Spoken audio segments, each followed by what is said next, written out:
বন্যা পূর্বাভাস ও সতর্কীকরণ কেন্দ্র সিলেট ও সুনামগঞ্জে বন্যার পরিস্থিতির অবনতির আশঙ্কার কথা জানালেও এখনও অঞ্চলগুলোর নদ নদীর পানি বিপদসীমার নিচ দিয়ে প্রবাহিত হচ্ছে। গত 24 ঘন্টায় বৃষ্টিপাত হয়েছে মাত্র 18.5 মিলিমিটার। তবে কানাইঘাট পয়েন্টে সুরমা নদীর পানি বৃদ্ধি পেয়েছে। আর এই নিয়ে বিস্তারিত জানাতে সুনামগঞ্জ থেকে আমাদের সঙ্গে যুক্ত হয়েছেন লিপসন আহমেদ। লিপসন, পানি তো আসলে খুব বেশি বাড়েনি, মানুষ স্বাভাবিক জীবনযাত্রায় ফিরতে পারছে কিনা একটু বিস্তারিতভাবে সার্বিক পরিস্থিতিটা জানাবেন।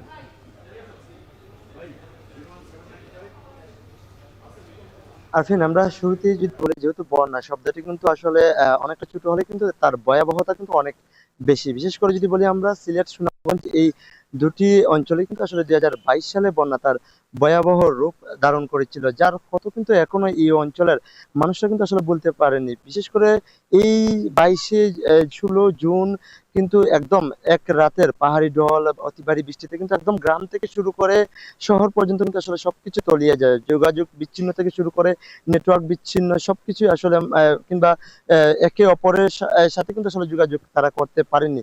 যার ফলে যখনই আসলে এই অঞ্চলের নদ নদীর বৃদ্ধি পায়, তারপর থেকে কিন্তু আসলে এখানকার মানুষ অনেকটাই আতঙ্ক হয়ে পড়েন। বিশেষ করে আমরা যদি বলি, এই এপ্রিলের শুরু থেকেই কিন্তু বৃষ্টিপাত এই অঞ্চলে শুরু হয়। পাশাপাশি এপ্রিল, মে, জুন, জুলাই এই সময়টাতে কিন্তু আসলে এই জেলায় বন্যার একটি সংখ্যা সবসময় তৈরি হয়ে থাকে। তবে বিশেষ করে এই বছরও কিন্তু আমরা দেখেছি, গত কয়েকদিন আগে কিন্তু টানা বৃষ্টিপাত হয়েছে, পাহাড়ি ঢল নেমেছে, যার ফলে কিন্তু এই অঞ্চলে আমরা দেখেছি অনেক জায়গা অর্থাৎ তাইপুরে সড়ক যোগাযোগ বিচ্ছিন্ন হয়েছে। একদম প্রান্তিক এলাকা যদি বলি, যে ছাড়াগাঁও সীমান্ত দিয়ে কিন্তু আসলে যখনই পাহাড়ি ঢল নেমেছে তখনই অনেকের বসত ভিটাও ক্ষতিগ্রস্ত হয়েছে। এমনকি মানুষ কিন্তু এই বন্যা আতঙ্কে কিন্তু অনেক উঁচু স্থানে অনেকে গিয়েছেন, যার ফলে কিন্তু আসলে যেহেতু এখন বৃষ্টিপাত কমেছে, নদীর পানি কমেছে, যার ফলে আমরা যদি বলি মানুষের ভিতরে কিছুটা স্বস্তি ফিরেছে। তবে আমরা যদি বলি এই প্রখর রোদ হচ্ছে, আবার অতি বৃষ্টি হচ্ছে, অর্থাৎ আবহাওয়া কিন্তু কখনো ভালো কখনো মন্দর ফলে কিন্তু আসলে এখানকার মানুষের যে স্বাভাবিক যে জীবনযাত্রা সেটি কিন্তু আসলে তারা করতে পারছে না। যার ফলে আসলে যখনই আবার বৃষ্টিপাত শুরু হয় কিংবা নদীর পানি বৃদ্ধি পায়, পাহাড়ি ঢল নামে, তখন কিন্তু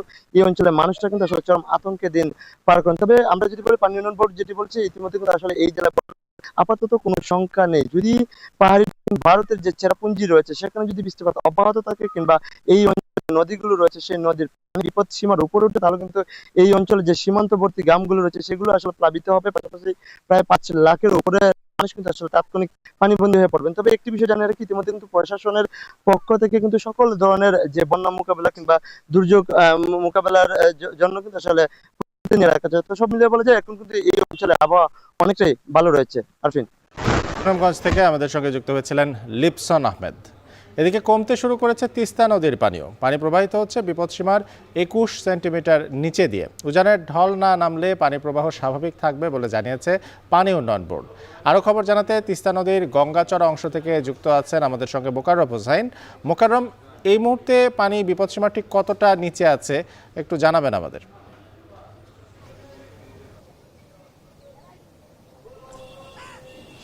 আরফিন, আপনি জানাচ্ছিলেন যে 21 সেন্টিমিটার নিচে প্রবাহিত হচ্ছে, এটি এখনকার স্বাভাবিক প্রক্রিয়া এবং এখন যে পানি বৃদ্ধির যে প্রবণতা সেটি নেই বললেই চলে। পানি উন্নয়ন বোর্ড বলছে যে একটি নদীতে যে পরিমাণ পানি প্রবাহ থাকে, বিশেষ করে তিস্তা নদীতে, সেই প্রবাহ এখন পুরোপুরি স্বাভাবিক রয়েছে। বন্যা পূর্বাভাস থাকলেও এখনও পর্যন্ত কোনো বন্যার পরিস্থিতি সৃষ্টি হয়নি, যার কারণে এই নদী তীরের যে আতঙ্ক সেটি নেই বললেই চলে। নদীতে স্বাভাবিকভাবেই নৌকা সাম্পান চলছে, মানুষ মাছ ধরছে, নদী পাড়ের যে স্বাভাবিক পারাপার সেটি অব্যাহত আছে। নদীর চরের যে কৃষি জমিগুলো আছে একটু উঁচুতে, সেগুলোতে আসলে কৃষকরা তাদের থাকা ফসলে জমিতে পরিচর্যা করছেন। তিস্তা নদীতে 5টি জেলাকে স্পর্শ করে তিস্তা নদীতে 95,000 হেক্টর চর কৃষি জমি রয়েছে, যার বেশিরভাগই এই মুহূর্তে ডুবে আছে, কারণ এবার বর্ষা মৌসুমের শুরুতেই প্রচুর পরিমাণে উজানের ঢল নেমেছে এবং বৃষ্টিপাত হয়েছে। তবে তিস্তা নদীতে যে পানি প্রবাহ এটি কিন্তু স্থানীয় বৃষ্টিপাতের যে প্রবাহ তার কারণে ঘটে না, এটি উজানের যে ঢল সেই ঢলের কারণেই নদীর পানি বৃদ্ধি পায় এবং কমে।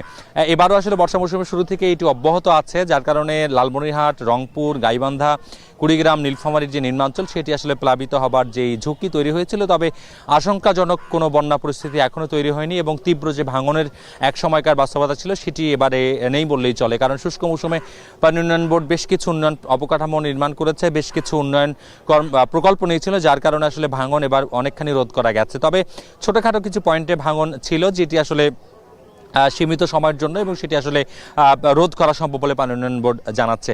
আজকের যে তিস্তা নদীর পরিস্থিতি সেটি আমরা দেখছি যে সকাল থেকেই পানির যে স্তর সেটি বিপদসীমার অনেকখানি নিচ দিয়ে প্রবাহিত হচ্ছে। পানি উন্নয়ন বোর্ডের যে হালনাগাদ রিপোর্টটি 9টায় আমরা পেয়েছি, সেখানে পানি উন্নয়ন বোর্ড জানিয়েছে যে বিপদসীমার 21 সেন্টিমিটার নিচ দিয়ে প্রবাহিত হচ্ছে। তবে এখানকার বিপদসীমাটি 52.15 সেন্টিমিটার। তবে নদীগর্ভ ভরাট হয়ে যাওয়ার কারণে যে পরিমাণ পানি আসলে বিপদসীমা স্পর্শ করার দরকার পড়তো, এখন তার চেয়ে কম পরিমাণ পানিতেই বিপদসীমা স্পর্শ হচ্ছে, কারণ নদীর দুকুল ভেঙে নদীর আসলে যেই পেট সেটি পুরু হয়েছে এবং পলি পড়ে সেটি জমে গিয়েছে। এই তিস্তা নদীটি বহু বছর যাবত খনন এবং সংস্কার প্রক্রিয়া না হওয়ার কারণে আসলে বিপদসীমা স্পর্শ করছে। তবে বিপদসীমা স্পর্শ করলেও নদীর কুল ছাপিয়ে গ্রামে পানি প্রবেশ করার যে পরিস্থিতি সেটি তৈরি হয়নি। তবে নদীর চরের যে গ্রামগুলো গড়ে ওঠে, অর্থাৎ মৌসুমী গ্রাম, যে গ্রামগুলো আসলে বিভিন্ন জায়গা আসলে ফসলি জমির পরিচর্যার জন্য আসলে অস্থায়ীভাবে নির্মাণ করা হয়, সেইগুলো আসলে বর্ষা মৌসুমের শুরুতে ডুবে যায় এবং সেই ডুবন্ত পরিস্থিতি আসলে থেকেই যায়। আরিফিন, এই ছিল এই মুহূর্তে তিস্তা নদী থেকে পানির প্রবাহ এবং বাড়া কমার সবশেষ খবর।